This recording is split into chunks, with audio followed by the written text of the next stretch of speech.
In the heart of a raging snowstorm, a man who had locked himself away from the world heard a whisper that pierced through the walls he had built around his grief. "Mommy's gone. Please save my brothers." Imagine being that man, wealthy, powerful, but utterly broken, suddenly faced with a barefoot little girl carrying two fragile infants in her arms. This wasn't just survival. This was destiny, knocking in the most unexpected way. What happens when a life buried in sorrow collides with innocence, begging for hope? Tonight, we bring you a story of courage, loss, and the healing power of promises kept. Stay with us, because this is not just about saving children, it is about saving a man who thought his heart was gone forever. Subscribe to Loss and Healing now, and let's walk through the storm together. The storm came without warning, the kind of blizzard that seemed alive, clawing at the mountain as if it wanted to strip every living thing from its surface. Snow hammered the ridges around Aspen Falls, blanketing the forest in suffocating silence. From a distance, the scene was pure wilderness untamed, merciless. But high above the valley, perched on an isolated ledge, stood a cabin that was anything but primitive. Built of glass, steel, and smart technology, it looked like it had been carved out of the future and dropped onto the mountain. Inside, its creator sat alone. Ethan Cole, a man whose name had once dominated headlines as the mastermind behind a billion-dollar tech empire, now lived like a ghost in the shell he had designed. The cabin responded to every command, anticipating his needs before he could voice them. Lights that dimmed to match his moods, floors that radiated warmth with mathematical precision, and vents releasing cedar-scented mist on a schedule so perfect it seemed obsessive. Yet for all its luxury and innovation, it was nothing more than a prison disguised as comfort. Ethan had built it to keep the world out, and it had done that flawlessly. He sat in his armchair, a tumbler of scotch in his hand, bare feet pressed against the heated floor. The fire burned exactly as he programmed it, neither too bright nor too dim, but none of it reached the hollowness in his chest. His eyes stayed locked on a photograph resting on the table. His wife, Danielle, and their daughter, Ava, smiled back at him, forever frozen in a moment he could never return to. Danielle's auburn hair tossed by wind, Ava's laughter caught in a blur of motion. A family stolen by a cruel twist of fate, leaving Ethan stranded in a silence that pressed heavier than any storm outside. "This place was meant to keep me safe," he muttered into the emptiness. "But now it just keeps me alone." The words had barely left his lips when a sharp digital chime shattered the silence. A red notification blinked on the wall panel. Motion detected south perimeter. Ethan frowned, lowering his glass. No one should be out there. The storm had shut down the mountain, burying the only access road days ago. Still, he tapped the glass, pulling up the live feed. At first, it was nothing but static, the camera lens drowning in swirling snow. Then a figure emerged, a small, dark shape barely visible against the whiteout. Ethan leaned forward, his breath caught. It was a child. A little girl, no more than 7, stumbled into view. Her blanket was so thin it fluttered like tissue in the wind. She wore no hat, no gloves, no boots, just bare, reddened feet sinking into the snow. And in her trembling arms, she clutched 2 smaller bundles. Babies? Ethan was on his feet before thought could catch up. His heart hammered as he grabbed his parka, shoved his feet into boots, and slammed the override on the door. The cabin hissed in protest as the seals broke, a wave of cold slamming into him with a force that stole his breath. Pulling his hood up, he stepped into the blizzard. Where's your mud? The snow swallowed him Where's your instantly, mother? slicing through his coat like knives. Visibility was nearly nothing, but the coordinates from the motion tracker guided him. Each step was a battle, his boots sinking deep into drifts that threatened to pin him down. His lungs burned, his body screamed against the cold, but none of it mattered. There was only the girl. He spotted her near the tree line, standing as still as a statue. Her hair clung to her face in frozen strands. Her lips cracked and blue. The babies in her arms gave weak, hiccuping cries that barely carried through the wind. Ethan slowed, raising his hands as if approaching a frightened animal. "Hey, it's okay," he called, his voice hoarse against the storm. "I'm here to help." The girl lifted her eyes, wide and glassy, her lashes heavy with frost. Her voice came out as a whisper, broken and raw. "Mommy's gone. Please save my brothers." The words hit him harder than the storm itself. Without another thought, Ethan crouched and gathered all 3 into his arms. Their bodies were shockingly light, frighteningly cold. He pulled them inside his coat, clutching them to his chest as he turned back toward the cabin. The journey back felt endless. The storm screamed louder, as if it wanted to pull them away, drag them into its freezing embrace. Ethan pushed through, every muscle burning, until the cabin's lights glowed faintly ahead like a beacon. He staggered inside, triggering the emergency system. Heat surged from the floors.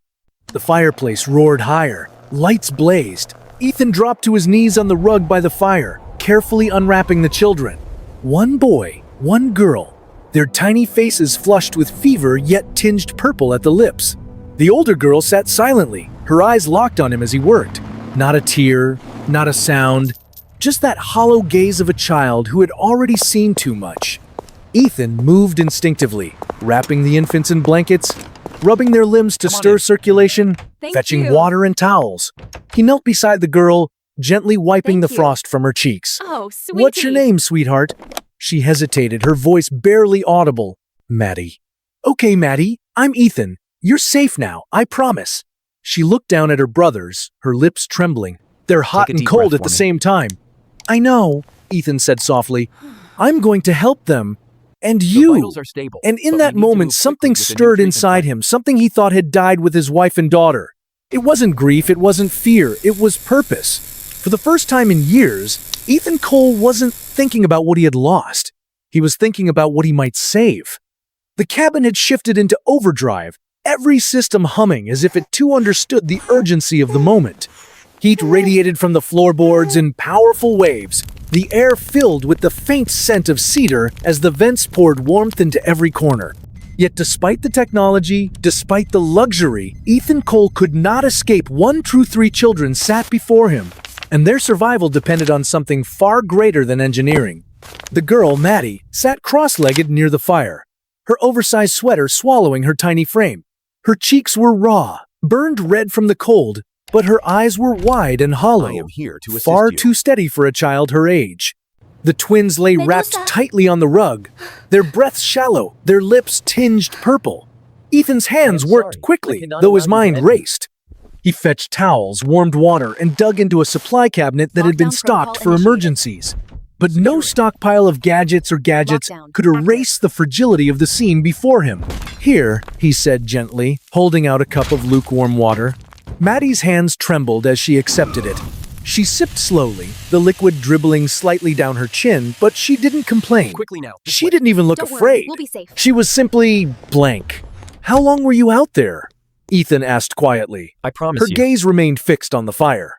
"Since it got dark." Ethan froze. That had been hours ago. "What happened, Maddie? Where's your mom?" The silence that followed pressed against his chest like stone. Finally, she whispered, "She died last week." Ethan blinked. "What?" "She got sick. Really bad. She couldn't stand up anymore." Then she stopped waking up.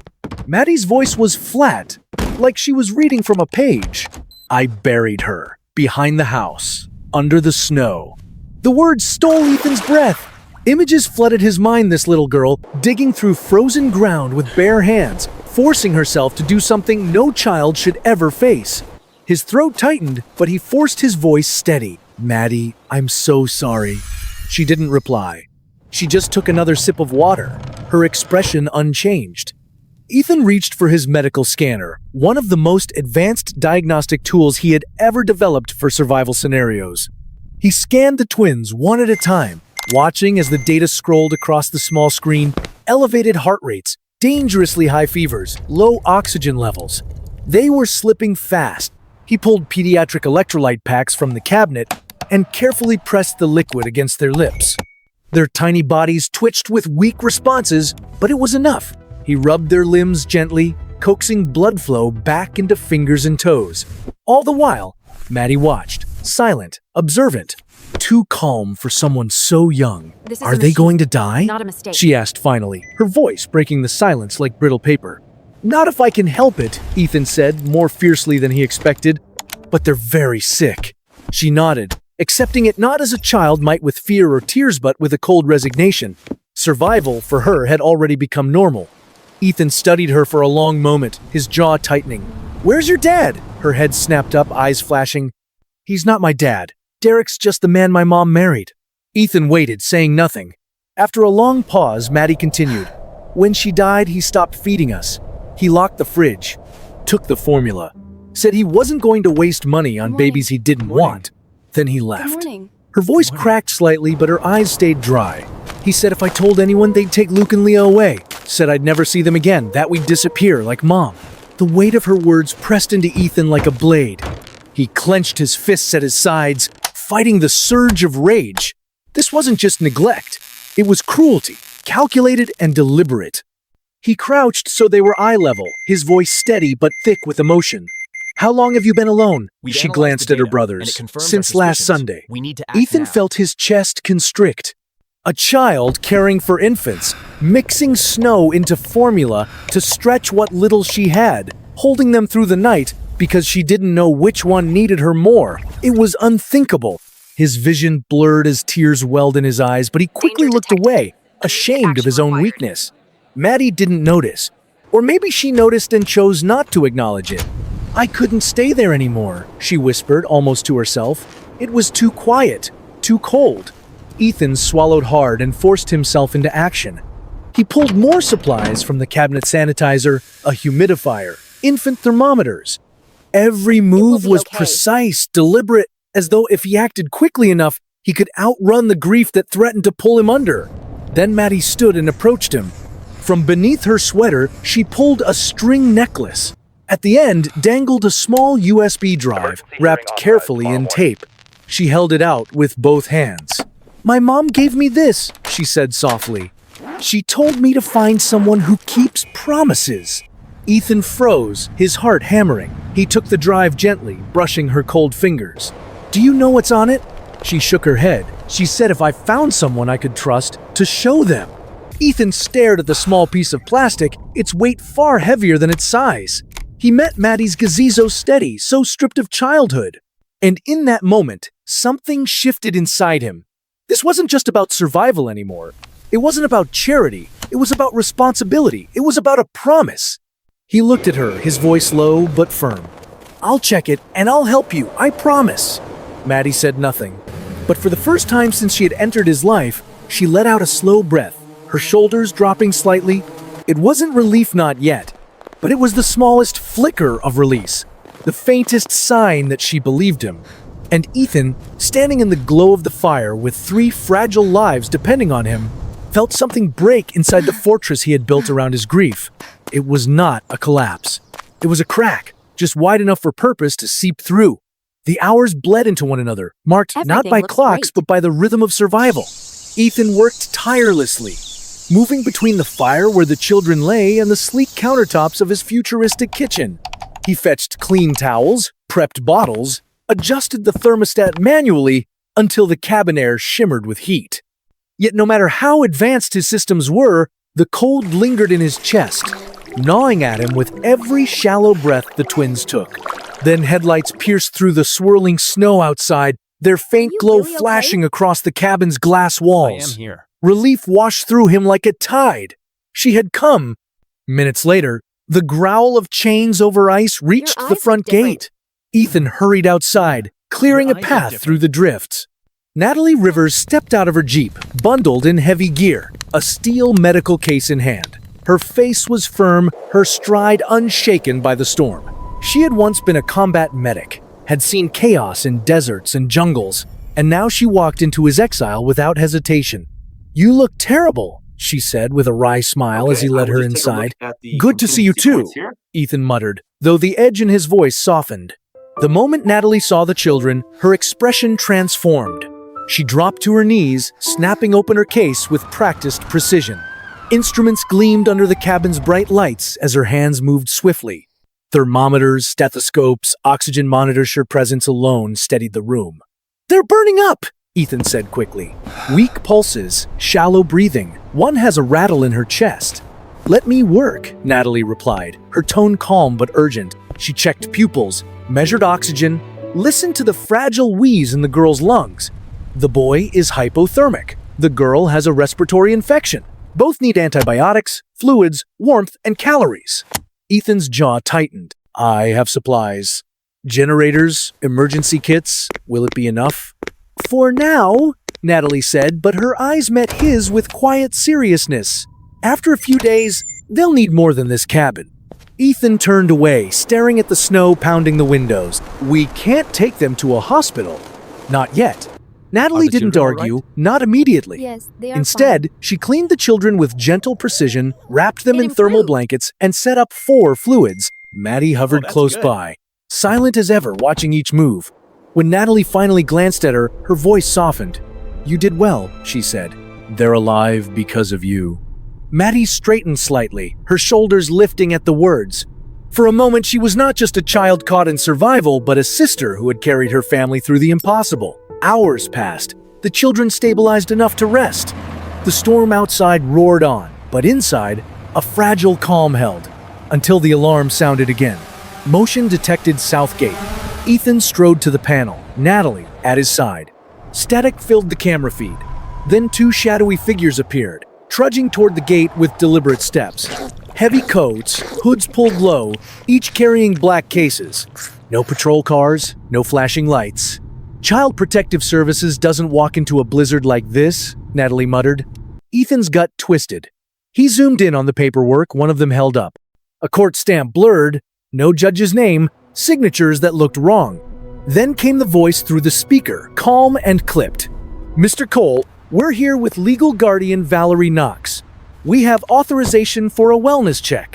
The name cracked through the air like a gunshot. Maddie, pale as the snow outside, whispered from behind him, That's her, Valerie Knox, the woman from her mother's video. The architect of forged papers, stolen trusts, broken families. Ethan's voice hardened. That's not a valid warrant. You'll need a sheriff and a sitting judge. Silence. Then Valerie's voice, smooth and chilling. Mr. Cole, we can make this harder than it needs to be. Not a chance, Ethan replied, slamming the lockdown protocol. Steel bolts thundered into place. Shades dropped. Smart glass turned opaque. Emergency heat shifted toward the children. A bang shook the door. Another. The whine of a thermal saw followed, cutting through steel. They were trying to breach. Ethan moved fast. Go, he ordered Natalie. She gathered Maddie and the twins, leading them into the hidden corridor behind a panel in the wall. Maddie froze, clutching her brothers tight. Are they going to take us? Ethan crouched, his eyes fierce. Not while I'm breathing. Her small hand slipped into his ice cold. He squeezed once, then let go. Go with Natalie. I'll be right behind you. Another crash shook the house. Ethan grabbed the USB drive, his backup phone, and a tactical pack with food, water, and blankets. By the time Valerie's men forced the door open, the cabin stood empty. They didn't hear the muffled thud of boots in the tunnel beneath the ridge. They didn't see Ethan emerge into the ravine. Leah strapped against his chest, Maddie close behind clutching Luke. Natalie brought up the rear, her medical pack slung tight. Snow whipped at their faces as they fled into the trees. The storm had not relented, but it was no longer just nature they fought. It was pursuit. The forest swallowed them whole, the crunch of boots the only sound against the howling wind. Ethan led them down the slope, toward an old shed he had once built as part of a survival prototype. Inside, hidden beneath the trapdoor, a stairwell descended into darkness. They slipped underground, sealing the hatch above them. The storm muffled, replaced by the echo of their footsteps in the narrow tunnel. Reinforced steel walls guided them forward, curving under the ridge until they emerged into a hidden outpost. It wasn't luxurious. No glass, no sleek design, just steel panels, solar heaters, and enough supplies to last a crisis. But it was invisible, and it was safe. Ethan laid Leah on an insulated cot, while Natalie checked vitals again. Maddie stood silently by the heater, Luke pressed against her shoulder. She looked impossibly small, but her eyes, those eyes burned with determination. Ethan powered up the shelter's control board, linking into the cabin systems one last time. The feed showed Valerie Knox standing in his living room, her expression cold, her men tearing through the space like wolves. They searched drawers, hacked into terminals, but found nothing. Ethan had already wiped the systems clean. Still, the sight filled him with a rage he hadn't felt in years. He turned back to the children, their small chests rising and falling with fragile breaths. They weren't just survivors now. They were his responsibility. Not by blood, not by law, but by choice. And for the first time in years, Ethan Cole felt something other than grief. He felt the fire to fight.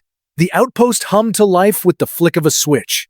Solar-powered heaters roared quietly, water filters gurgled, and emergency lanterns cast their glow against steel walls. Ethan Cole moved through the space with practiced precision, though his heart thudded with urgency. He laid Leah down carefully on the cot, her tiny chest rising in weak but steady rhythm, while Natalie adjusted an IV line with the calm focus of a surgeon. Maddie stood nearby, Luke nestled against her shoulder, her oversized sweater hanging awkwardly from her frame. She had not said a word since they descended into the hidden shelter. "Her fever's down 1/2 a degree," Natalie murmured, checking Leah's temperature. "But she's still in danger. Luke's stabilizing, though he needs calories fast." Ethan nodded. "We'll keep them alive." His voice was flat, but his eyes burned with determination. I am ready to On the present far evidence. side of the room, his laptop flickered to life. The second USB drive Maddie's mother had hidden inside her locket. Folders appeared, dozens of them. Legal documents, bank transfers, guardianship orders, adoption files. Names, case We have to get numbers, to the ER. signatures both real and forged. It was an Right this empire way. of deceit laid bare, and Valerie Knox's name threaded through every file.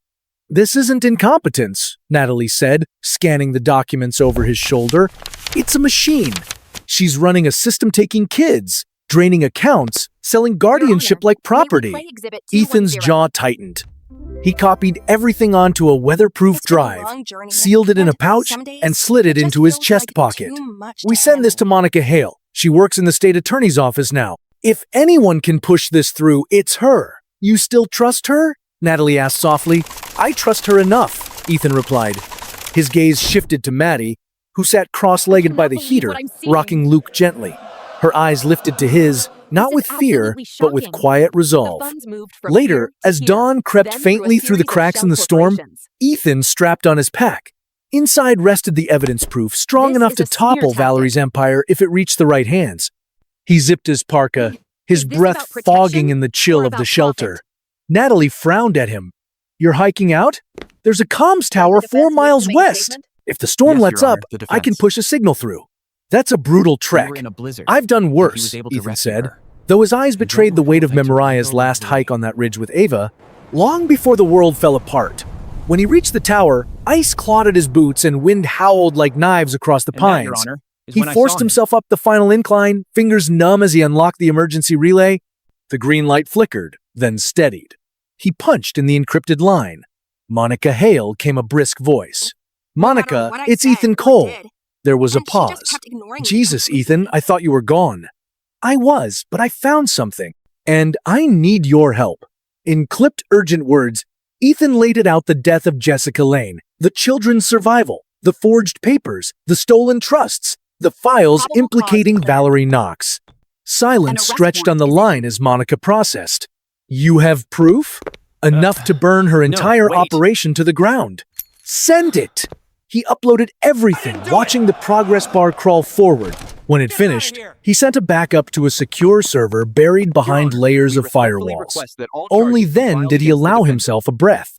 "Ethan," Monica said before hanging up, "if Court Valerie confirms knows you all have charges this, and she orders won't you into stop." custody. "I'm counting on it," he answered.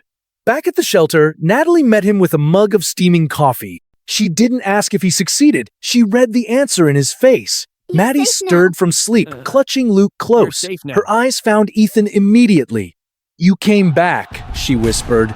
"I told you I would," he said, crouching to brush a lock of hair from her cheek.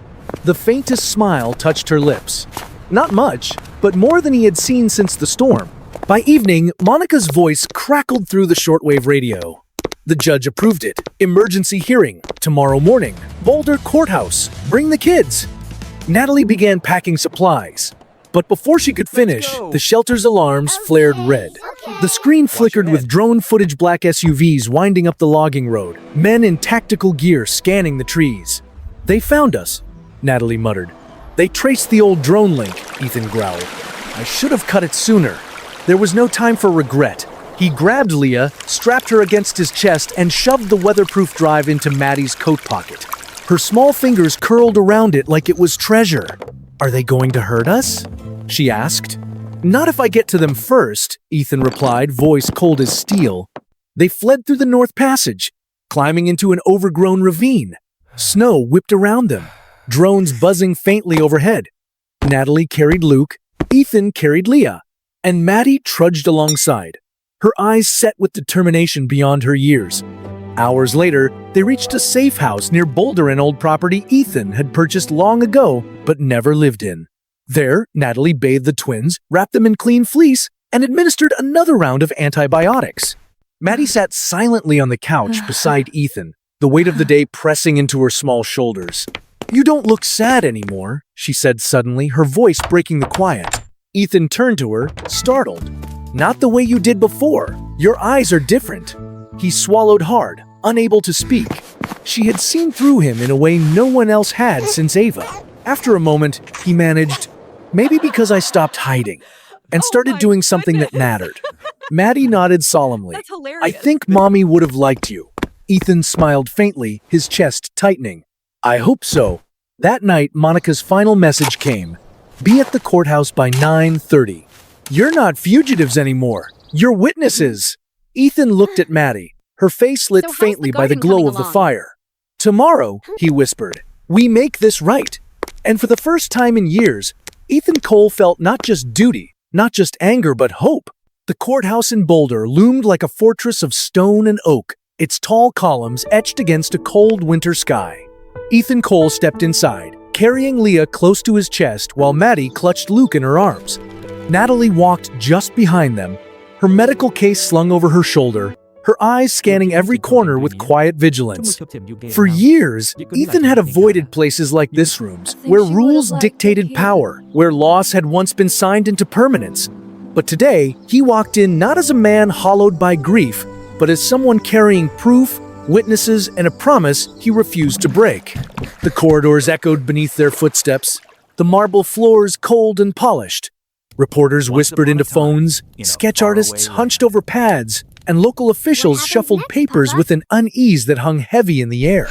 It was not just another hearing. This was the crack of thunder before a storm of justice. At the defendant's table sat Valerie Knox.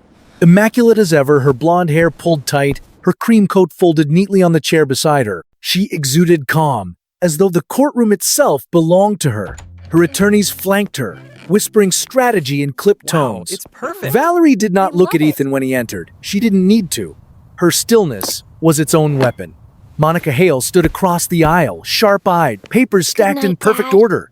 Beside her was Dana Cross, the state's lead prosecutor, a woman whose night, reputation was built dismantling fraud rings with precision. Dana's gaze never left Valerie, her expression honed like a blade. When Judge Meredith Sawyer entered, the room rose. Silver hair swept back, eyes cold and steady. Her presence carried the authority of decades. "This hearing has been called under emergency provisions," she announced. Regarding guardianship and allegations of criminal misconduct by Valerie Knox, the proceedings began. Dana stepped forward. "Your Honor, we request that Exhibit A be played for the record." The screen flickered. Jessica Lane's face appeared, pale and worn, her voice trembling but steady. "If you're watching this, then I'm gone. They tricked me. They said I was unstable. They stole the money meant for my children." Valerie Knox made it happen. The words hung heavy, each one a nail in a coffin Valerie had built for herself.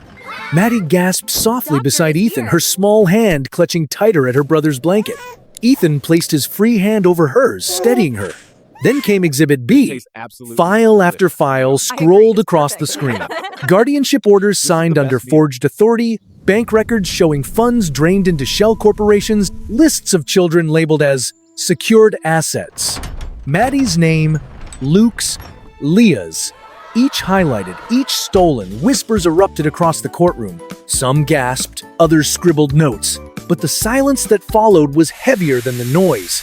"Your Honor," Monica said, stepping forward, "this was not an accident. This was intent. I A will see system you soon. weaponized to exploit Bye-bye. children See and you. strip them of what was theirs."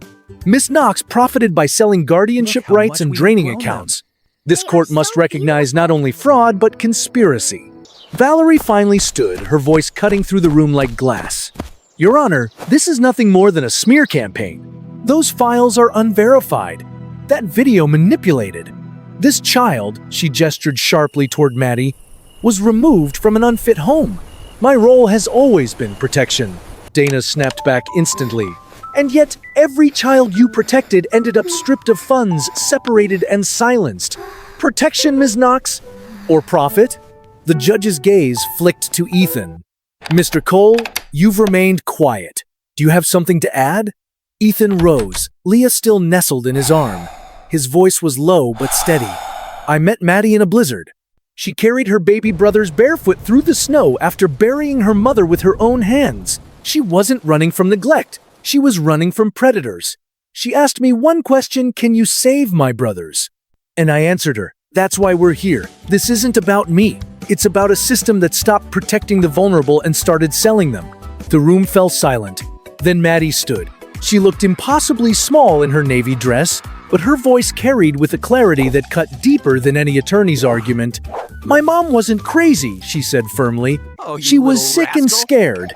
Valerie came to our house once, but she never looked at me. Not once. She told Derek we were too much trouble, that my brothers would be better off in separate homes. But I never screamed. I never caused trouble. I just wanted to keep us together. If people are supposed to protect you, they should look you in the eyes. Valerie never did.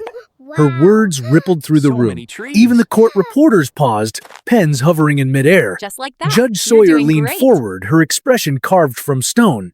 Based on the evidence presented, this court finds probable cause to issue an immediate arrest warrant for Valerie Knox on charges of fraud, conspiracy, perjury, and multiple counts of child endangerment. The gavel struck once, sharp, final. Two deputies moved forward, cuffs in hand. Valerie's composure cracked, her voice rising sharp with fury. You can't do this!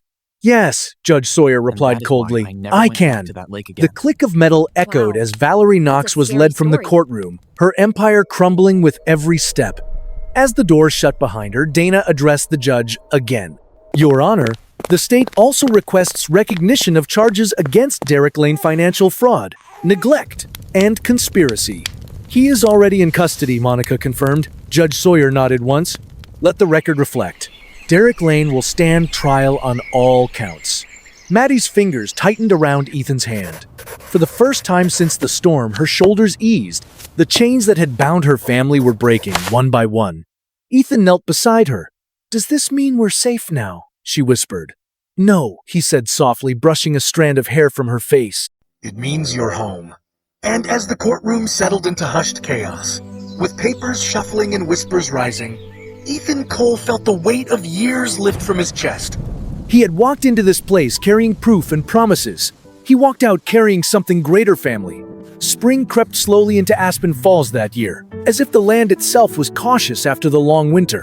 Snow receded inch by inch, revealing dark earth and patches of moss, while the pines stretched upward, shaking free their burden of ice.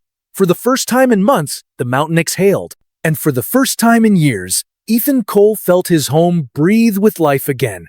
The cabin no longer stood as a fortress of silence. Its sleek lines and glass walls were still there, but within them was the messy chaos of children.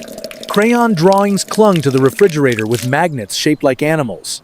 Board books piled unevenly near the fireplace. The once spotless rug was now softened by the patter of small feet. It was no longer a monument to isolation, but a living, breathing home. Ethan stood in the kitchen in jeans and a t-shirt, balancing a bottle of formula in one hand while scrolling through emails with the other. His tech company still thrived under interim leadership, but the urgency of board meetings and mergers no longer gripped him. His days were not measured in profits, but in nap times, bottles, and bedtime stories.